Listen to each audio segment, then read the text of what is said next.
Sarap magbiyahe kapag ganito lang ang kalsada, no?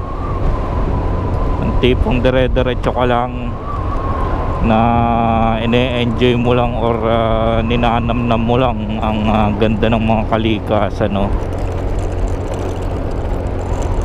Kung hindi lang sana korap ang gobyerno, madaming magagandang kalsada sa Pilipinas. Wala eh. Kung mapapansin nyo sa China, mga master, no, hindi korap ang gobyerno doon. Lahat ng gusto nilang ipatayo ay nagagawa nila. Pati mga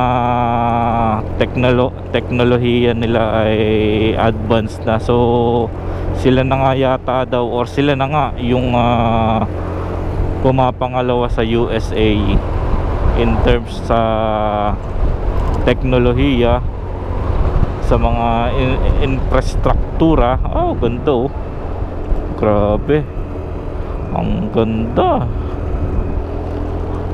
Kaya kung mapapansin nyo sa China, mga master, or timong mga ganyang kabuntukan, ay may mga gusali. Kasi pag gusto nilang patayuan niya ng mga residence house, mga pabahay, kayang-kaya nila.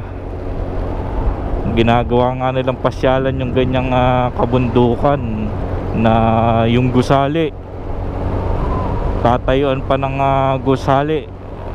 Yung akala mo nasa ground floor ka na, pero nasa tuktok ka pala ng gusali. Dun yun sa China, mga master.